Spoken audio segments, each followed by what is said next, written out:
mother Shirley. My mother Shirley's in the back. She's in the house.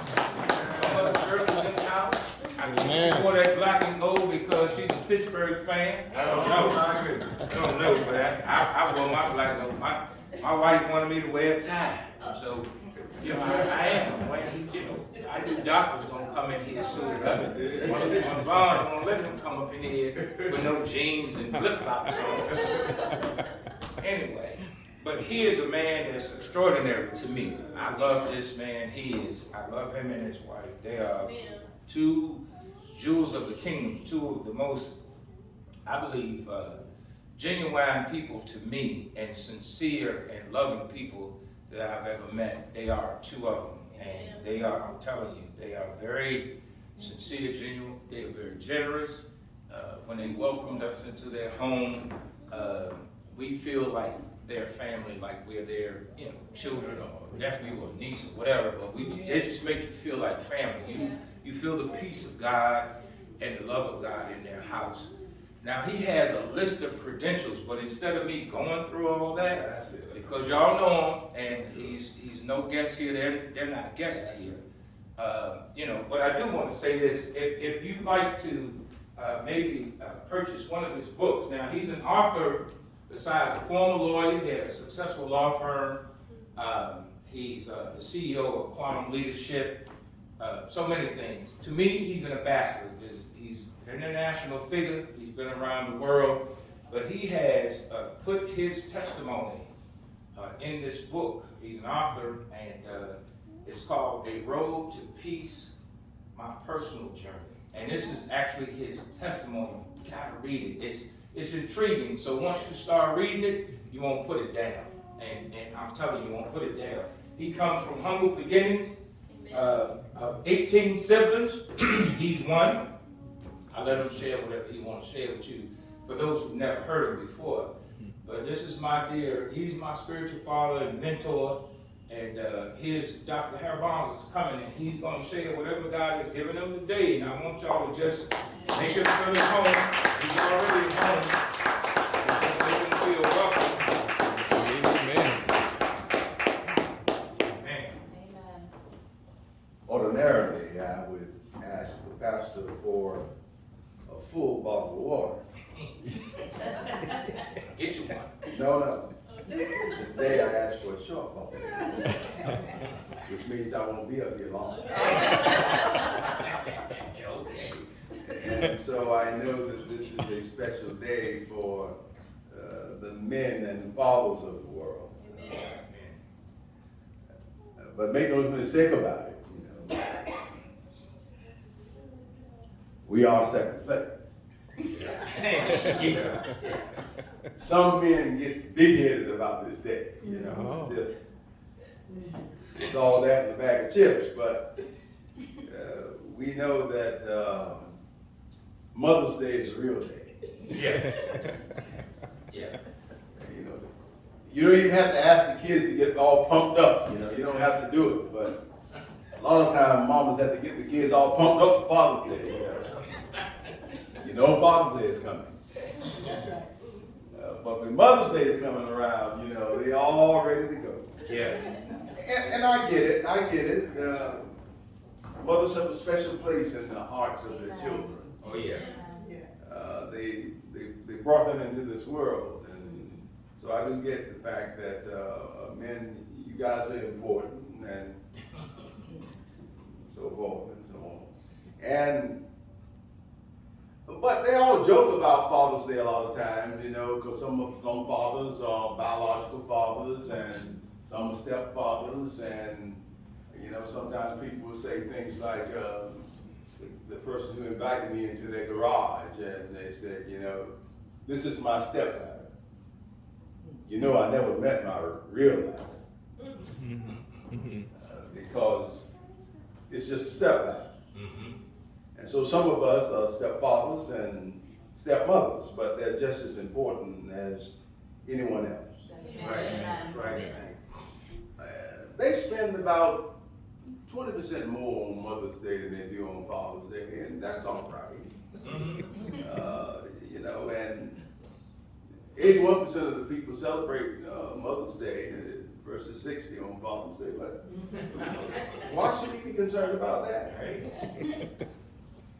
And, there are $60 billion spent worldwide on Father's Day and $80 billion on Mother's Day. But,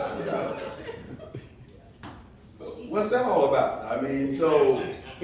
But the whole idea here, and what I'm going to talk to you briefly about, is all about love. Amen. And if it's not about love, then it's abbreviated, truncated, and merely a subterfuge for what God truly intended. So I'm going to read from 1 Corinthians 13, 1 through 8. And some of you who may want to follow along because I don't have my glasses. Anyway, so, you need some readers? no, I'm good. I think I can do this. Though I speak with the tongues of men and of angels, but have not love, I have become sounding brass or a clanging or tinkling cymbal. Mm-hmm. And though I have the gift of prophecy and understand all mysteries and all knowledge, and though I have all faith so that I could remove mountains, but have not love, I am nothing. And though I bestow all my goods to feed the poor, and though I give my body to be burned, but have not love, it profits me nothing. Love suffers long, and it is kind. Love does not envy. Love does not parade itself around. Is not puffed up. Does not behave rudely. Does not seek its own, is not provoked, thinks not evil, does not rejoice in inequity, but rejoices in the truth, bears all things, believes all things, hopes all things, endureth all things. Love never fails. Amen. But whether there are prophecies, they will fail. Whether there are tongues, they will cease. Whether there is knowledge, it will vanish. But love conquers all. Mm-hmm. Amen. Let that sink in for a moment.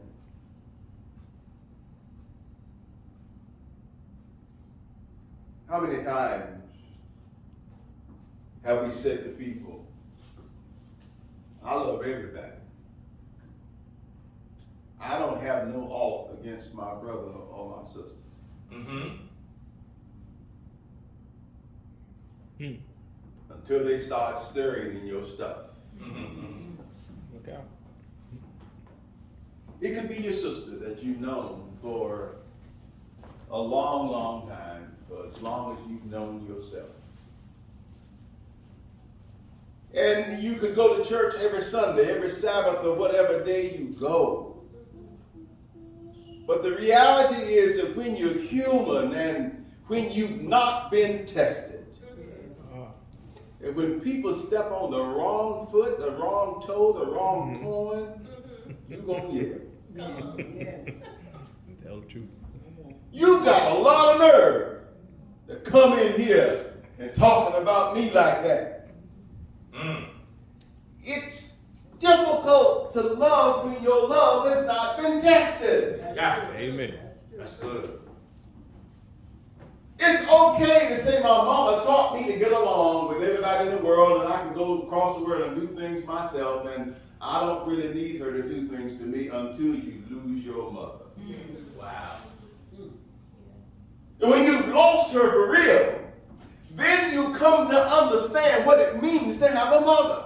All right. So all of you who have never been tested, when somebody lie on you and you know they're lying, You'll be just like my friend Reverend Griffin over there in North Carolina. When he told the story about the man who came to cut his grass. It wasn't the regular guy who comes to cut the grass, but it was this drunk guy who just needed some money. And Reverend Griffin told him, you know, okay, you can come on and cut the grass for me, and I'll pay you when you get finished. So they negotiated an amount. Well, this man was half drunk. And so he got on the lawnmower and he went around the yard about two times, and he left streaks in the yard and didn't cut it quite right, and he came to the door and knocked on Reverend Griffin's door and said, I'm finished. I want my $25 now. And Reverend Griffin looked out the door and saw how his yard was all messed up and everything. And he said, you know I can't pay you, and you cut my yard like that.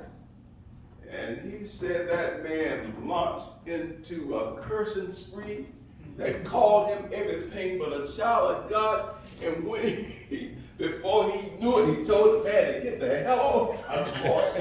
Called him a couple of names. And what he said was, until you've been tested. Yes. You could be the Pope, but until somebody hits you in that place. Yes. Right.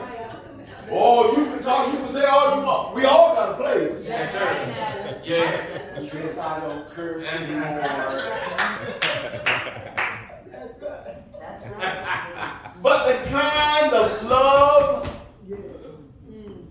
that God is talking about is the kind of love that even can endure what Reverend Griffin endured without cussing the man out.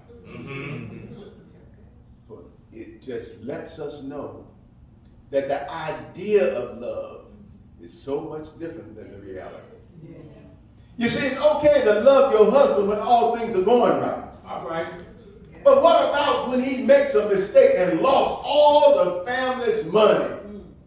And now the mortgage is becoming due, and I left you to take care of this for me. And when I looked at the bank account, we had $15,000, and you're telling me that somebody tricked you and you lost all of my money? God Almighty. Oh, and you all have been just so close. You've been so close that you could even just finish each other's words. But now the words that you want to say to him, he's never heard you say before. Yes, sir. Because he hit you in that place. Yes. The money place. And when he said that all these things that we talk about, they all pass away.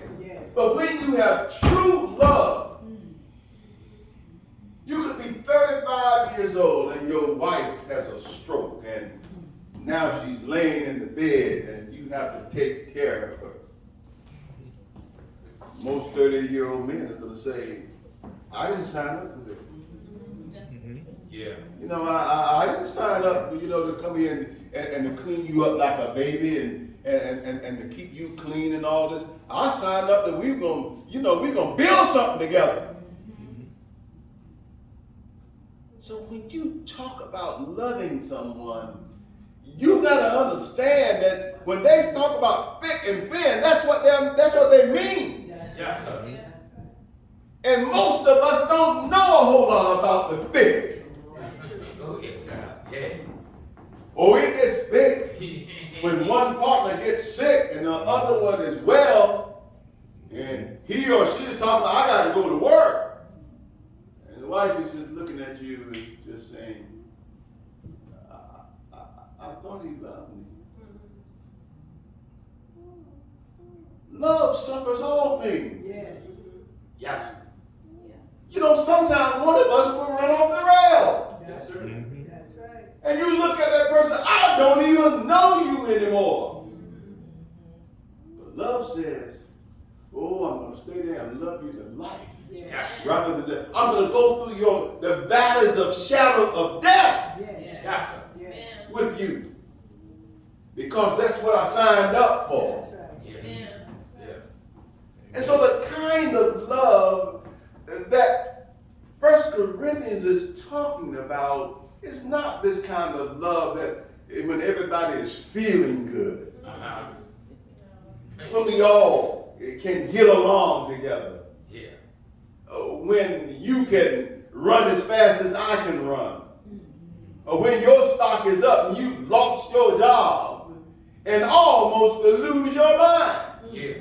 Have you all heard the term of getting burnt out? Sometimes you can work so hard and so long, and after a while you get a setback here and a setback there, and for a period of time you're just in a daze. And you're saying, well, honey, get out the bed. I know, I just don't feel like it, you know. Your world has just been caved in. And you don't know which way is up or down. Yeah. And you don't even know how to explain to your spouse how you're truly feeling. You're so embarrassed about how you really feel, you can't even tell them. Why? Because you are scared to death. How can I convey that to my spouse when she's looking to me to be strong? Yeah. But the kind of love that 1 Corinthians is talking about is the kind of love that you go in, he doesn't even have to tell you how he feels because you already know. All right. You already know. So on this Father's Day, what I'm saying to us is that we have an opportunity to understand what love is really all about. And we can keep our families together. Amen. Yes, sir. Amen. And they can see something in us. Yeah. Not just your face, Yes. but something in you. Amen. Yeah. They can feel something about you when you walk by. Yeah. Because you got love. Yes, sir. That's it now. Amen. in your heart. Yes, sir. Amen. Love is something that emanates from you. Love is an energy. Amen. Yeah. And if you're always walking by people and if you got to tell them that you love them in order for them to know that you love them, then something is already wrong. All right. And too often, women will say to men or men will say, you just don't tell me you love me enough. If he got to tell you that he loves you all the time, something is wrong. Yeah. All right. All right. I used to travel to, when I was trying, in a lot of cases in California, I used to go out and try cases. And when I finished my hearings, I would go to the mall. And so this one lady, I was representing her husband. He was a college professor at the University of California at Riverside. And so she says, when y'all come this time, why don't you just stay with us? And we've got an extra bedroom and all this kind of thing. And so I stayed with them. And so when, at the end of the hearing, I went to the mall and I came back and I had some gifts for my wife and for my daughters and all this kind of thing. And then the lady, she looked at me, she says, is it a big day when you get back? I said, no. She says, well, why are you buying all these gifts? I said, just cause. Wow.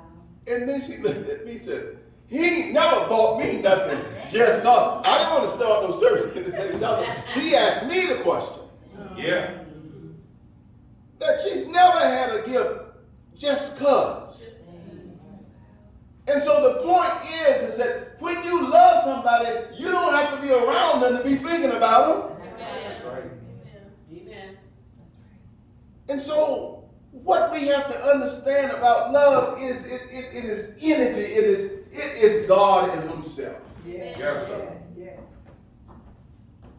For God is love. Mm-hmm. Everything we talk about, well, you didn't do it on the right day. It wasn't on the Sabbath day. Or, Jesus said these specific words. And what he says that everything that I have to say about humankind is love the Lord thy God with all thy heart, with all thy mind, and all thy soul, and love thy neighbor as thyself. He said, on these two hinge all of the law and the prophets. And it says just if you can't love people, it doesn't matter how much Bible you know. Come on now. It doesn't matter how long you can preach. Yes. It doesn't matter how many degrees you have. That's It right. doesn't matter if you're smarter than somebody else. But the whole ball of wax about God is love. Yes, sir. And he said, if I can love you, and I can love you, and I can love you, he said, then I am in you. God said, if you can love your fellow man, I am in you. Yes, sir. And you are in me. Amen. So if you want to be just like God, love somebody to life rather than to death. That's That's right. good. Amen. If you want to be just like God, he says, I am love. I am. And some people say, well, you know, you can't love a Muslim, or you can't love somebody from Afghanistan, or they don't even believe in the same God. And the Lord said, what does that got to do with your love for them? That's right. That's right. What does that religion got to do with your love for your fellow man? Amen. When the good book says all souls, every last All one of souls. them belongs to me. That's what it says. These are my children. They are my expressions. We are expressions of God. Yes, sir. Some of us are mean, some of us are happy, some of us are love, some of us hate. But guess what? They're still all souls belonging to the Lord. Yes, sir. He gave them the right. He said, I set before you this day This day. an open door. Then what was the next thing he said? You choose. That's what he said. I set it before you, good and evil. Good, right? And he says what? You choose. He said, you He's choose. not going to choose for you. That's right. You are no less a child of God because you choose the wrong door. He set both of those doors before you. Yes, sir. Yes, he And then he did. said, you choose. That's what he said. I'm not going to make you. He had the power to make us choose. But no, he didn't do that. He said, you choose. That's what he said. You choose. You choose. Yes, sir. Why not choose love? That's good, Doc. Why not choose love? Yes, sir. Because everything else fails. We talking about people who come and go in churches. Oh, that happens to everybody. Pastor. Yeah. Yeah. But when I used to be a pastor, I never forgot my job. Yes, sir. My job was to be a servant for the people. Be there when they needed me. Yes, sir. So we had services on the Sabbath on Saturday and services on Friday night, the beginning of the Sabbath. When I first became a pastor, you know, I used to damn all the people who didn't come on Friday night. Yeah. They know their responsibility. They belong to this church and they know they're supposed to be here on Friday night, the beginning of the Sabbath service, and here tomorrow. But I came to understand that my job never changes. I'm there for the people when they need me. Yes, sir. And if they choose to say that they don't need me this Friday night, it was okay. And I used to have a great service with 4 people sitting out there on Friday night because I gave them my best just the same as with 1,000 people in the place. Yes. And there were some Friday nights when almost everybody was there because they needed me. My job is to be a servant to the people. Yes, sir. And when they need you, they will let you know that. They're not there to serve me, I'm there to serve them. Yes, sir. Let the greatest among you be what? Servant. Be the servant to the people. And many nights somebody called me at 11 or 12 o'clock, so-and-so is in the hospital. And I go to the hospital, it could be in the middle of the night or the next day or whatever it might be. It didn't matter to me if that person hadn't been to church in 6 months. All right. And I know some people that if you hadn't been to church in 6 months, they may not show up at all. They're not going to show up. And if you didn't give your tithe last week, then you know they're not going to show up. Go ahead, Doc. That's it. Yes, sir. Yeah. But that's not love. That's not love. Oh my God. It takes what I said when I began my discussion. If you're going to walk with this God, this Spirit of God, There are many times that you have to stop what you're doing, step outside of yourself into God. Yes, sir. Step outside of yourself. Why? Because your carnal self remembers everything that people have ever done to you. You remember those folks who were nasty to you, and you know those people who just don't care for you, and you don't even know why. But there's been those people in my life sometimes when I had to come right back and help those people. Yes, sir. Without malice. Yeah. But make no mistake about it, I had to step outside of myself into God. All right. Because if I had stayed within myself, myself would have told me, Don't do it. Don't go. That's it. you remember when that Negro said, you ain't gonna never be nothing? You remember when he said, I don't need you. You're gonna need me before I need you. That kind of stuff. Because I got, but God has a way Yes, it does. of bringing people to heal. Yes, sir. And not only that, he will send you. He will send you to be the person who go and help them. Yes, sir. And you are saying to yourself, no. Right. All the way. Almost like Ray Charles, I don't want to do this. No.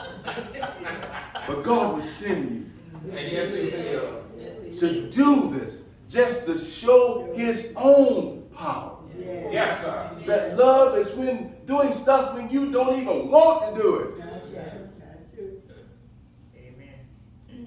And so I'm saying to you that there are people in our lives that we need to just go back.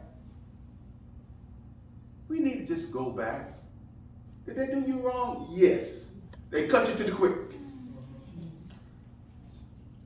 But that still doesn't change the fact that they are a child of God.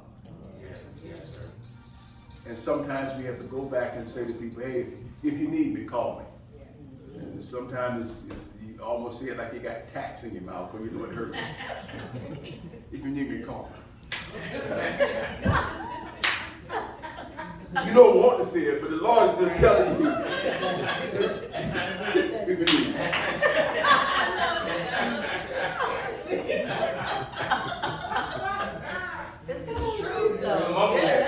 And it hits all of us the same way. Yeah. Because our natural self says, this person hurt me. And they did it willingly. And they were glad when they hurt me. Yes, sir. But that spirit in you, that one that quickened you, that one that got you up off the bed when you were down on your sick bed and you didn't know whether or not, that's the same spirit that will send you to your brother that you know hates your guts. Yes. And say, brother, what can I do for you? Now, had you not stepped outside of yourself into God when you ask, brother, what can I do for you? Right. You be reaching in your back pocket here saying what you ought to do for him. But that's not of God. And what all 1 Corinthians is saying, that everything in the world, you can be the smartest guy, the smartest woman, you can be the best looking guy, the best looking woman, you can have all kinds of knowledge with degrees and everything, but if you don't have that little thing called L-O-V-E, and it doesn't mean a thing. Yeah. You see so many arrogant people every day. And I told somebody that I prayed for Donald Trump. Blasphemy! He tried to enslave us. But he is a child of God. Yeah.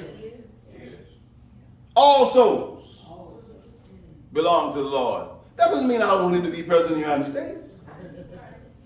But if you were my president, I would still pray for him, even though I didn't agree with him. Yeah. Some people get so tied up on political parties and all that kind of stuff. At the end of the day, if the Lord is not on your side, I don't care who the president is. That's right. Yes, sir. That's right. Yes. At the end of the day, if you can't make your end, there are plenty of people that are in Democrats and Republicans who can't make ends meet, and I don't care how hard they try. Yes, sir. Except the Lord step in and clear the way. And I've seen many of brick walls that I've been sailing through at 80 miles an hour. They're coming up close. But by the time I get there, the Lord just opens the wall and let me go through. Yes. Jesus. Just open that wall and let me go through. He'll do it. And what I said to myself, I am going to give until it hurts. I'm going to help people until I can't help anymore. I went to two of these Juneteenth celebrations on yesterday, one in Elizabeth City and one in Hereford, North Carolina. And I spoke at them both, and one at 12 and one at 3. But the one at 3 over in the little town of Hereford, North Carolina, there must have been 20 young girls there. And I'd never seen so many young 8 to 11-year-old girls in the same place at one time. And they were at this celebration. They were on a dance team and some other things. And I had this speech that I'd written out and all that kind of thing.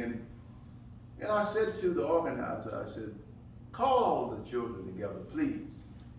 And the speech that I was not going to give, what I was going to give today, I'm not going to do, but I'm going to speak life into these young people. Amen. And I went on to talk about letting them know that they are everything that they have been looking for, because they are an expression of God. And God didn't give you the gift of fear, but of courage. He gave you knowledge. He gave you power. He gave you love and gave you a sound mind. And I explained to them what that meant. And for everything that you want in this life, you don't have to be Beyonce. That's right. All you have to do is to do you. That's right. Yes. And do what that secular prophet Bob Marley says, stir it up. Yes, sir. All right. Yeah. Stir up the gift of God that is within you. That's right. Yep. And you can achieve anything that you want to achieve. And then I told them the story about the black lady who was one of the hidden figures and over there in Hampton. Right. And how the astronaut, when he was getting ready to go up into space, you know. I mean, he would not know. That's right. Until somebody, he was waiting for that phone call from that black lady with that pencil in her hand. She knew probability and statistics. And those two things told her that she can project that if you go at this particular angle, and when you return to this earth, you're going to come back at this particular spot. Now, if the angle is not correct, then the spacecraft just bounced right back out into space. And he was saying, this white astronaut was saying, you ain't going to lock me into this thing until Mary calls down here and tell me that the figures are correct. And he stood there and waited until they got that phone call. She said, you're right. He said, lock me up. And he went up. And I say to these young black women, these young black girls, you know, you can be that. Yes. You don't have to wait for some man to take care of you. You get married because that's what you want to do, right. but not because you want somebody to take care of you. That's right. That's right. That's the truth. And you live a life because that's what you want to live, the way that you want to live it. Yeah. But you're in charge of your own life. You can make your own money. Yes. All you need is knowledge. Superior knowledge trumps everything. Yes, it does. You don't believe you asked that astronaut. He wasn't going anywhere. That's right. That black woman over there in Hampton, she was calculating those figures and everything. And until she made that phone call, he was not going to let them lock him in that thing.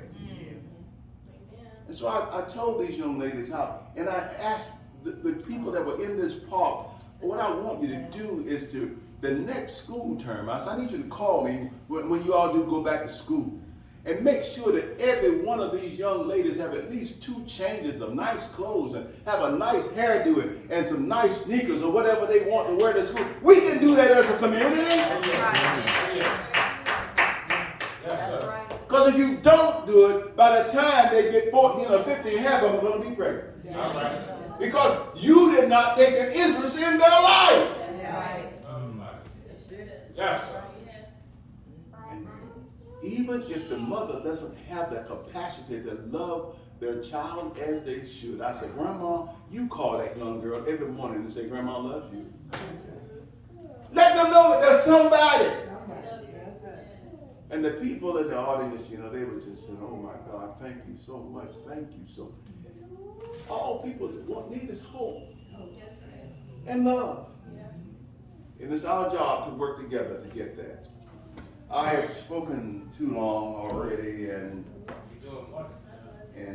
I have not drank my shortfall of water yet. But I just simply want to remind you, again, I didn't talk about what I came to talk about, but I want to remind you. Oh, I got 8 pages to go here. Let's see.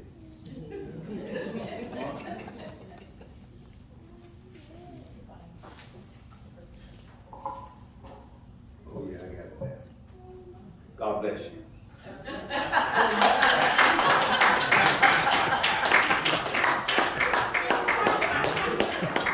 All right. Come on, clap your hands for Dr.